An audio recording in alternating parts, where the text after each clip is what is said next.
Hi guys, Amanda from Whitewood Acres, and thanks for joining me today. So it's been 6 months since we brought home our potbelly pig, Blackberry, and it's been quite a ride. Come on, chickens. So just to recap, in February we got an 11-pound potbelly pig.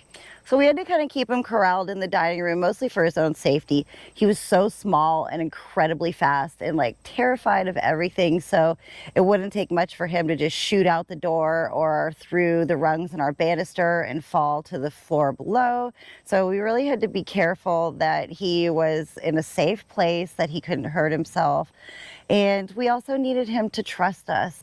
Before we could start giving him a little bit of freedom, we had to know that he would come to us when we called him, or that we could lure him with some sort of treats. And it turned out that he was a very picky pig, which was a challenge we weren't really expecting. So I had a really hard time trying to find a treat that he would accept. The only thing he wanted to eat was his pig chow, because our regular dog and cat vet, I don't think, is pig literate. So we have to go to a large animal vet now. And she suggested that we start trying some Cheerios. So the Cheerios were a total game changer. He loved them, he accepted them. So now that he was accepting treats, we were able to gain some control and start training him a little bit. So over time, his comfort level changed. He became very comfortable with us. And I really have to give a lot of that credit to our dogs, Mike and Louise. Mike has kind of become the unofficial welcoming ambassador here, because he's such a chill dude, and he really is good at reading the energy of whoever's moving in at the time and really helping them come out of their shell.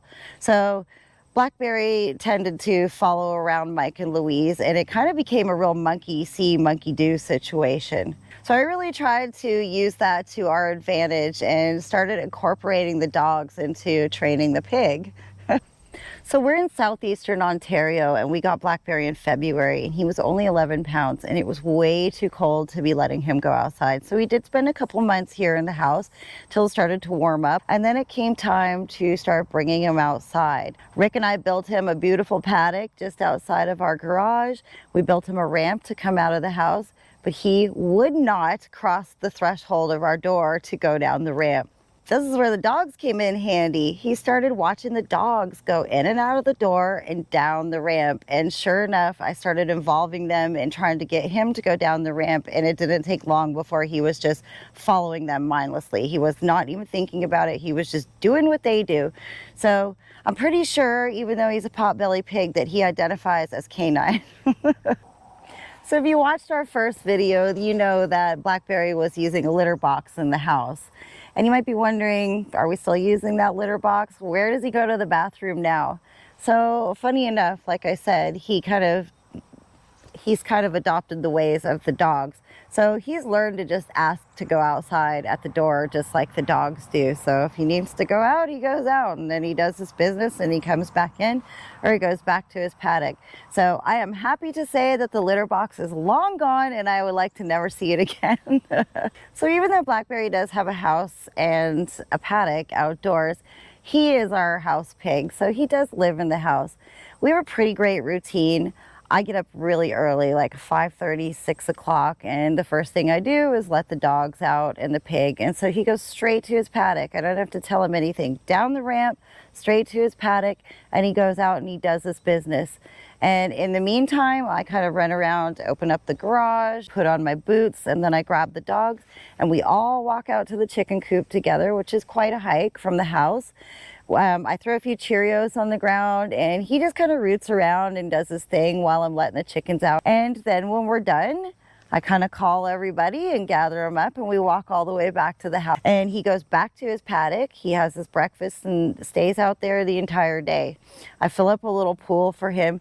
Luckily, he's not a mud guy. I'm so happy. He likes a nice dry dirt hole, and then he likes to take little dips in his pool. He actually does a pretty good job of keeping himself cleaned off. I'm really lucky that I don't have to like shower him off every night before he comes in the house. So Blackberry's really just become one of the family, and I honestly can't even think of how it was when he wasn't here. He's really just become one of the dogs.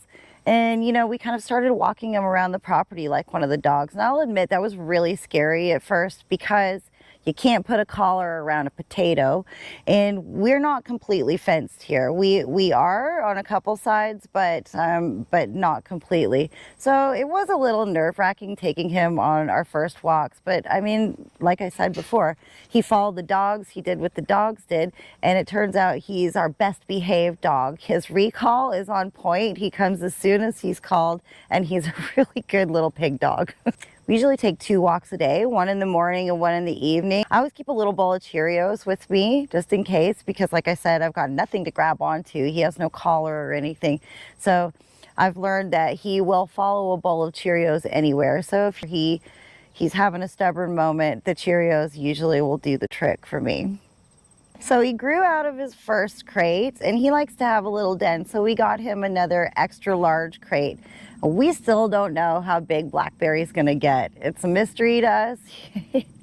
He could be 60 pounds, he could be 250 pounds. We don't really know, but we're prepared for whatever. So I'll admit, bringing a feral piglet into our house was pretty stressful and very laborious for the first couple months. But you know, that time has passed. We've put in the hard work with him and it's really all just fallen into place, and he's become a really fantastic family pet, and he just gives us all a huge amount of joy. So in no way am I advocating getting a pig as a family pet. They require a lot of work, a lot of time, and a lot of attention. Now, I do my best to never leave my glorious bubble here, so I'm home a lot and I'm able to devote a lot of my time to him. I'm also really into it. Pigs are herd animals and they get really lonely and they can become very depressed if they're not getting enough affection. But like I said, I'm able to devote the time that he needs for all of that extra affection, which brings me to the flop.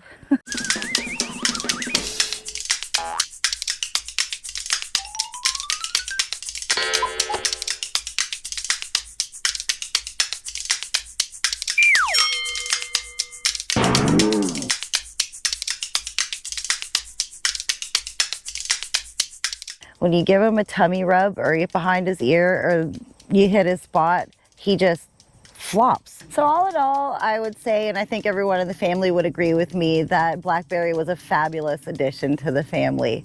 I don't think any of us knew this about ourselves, but we're pig people. And I honestly can't wait to get another one.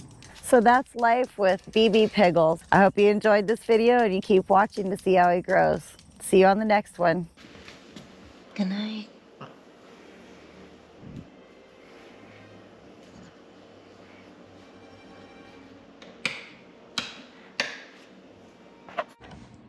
That's the end.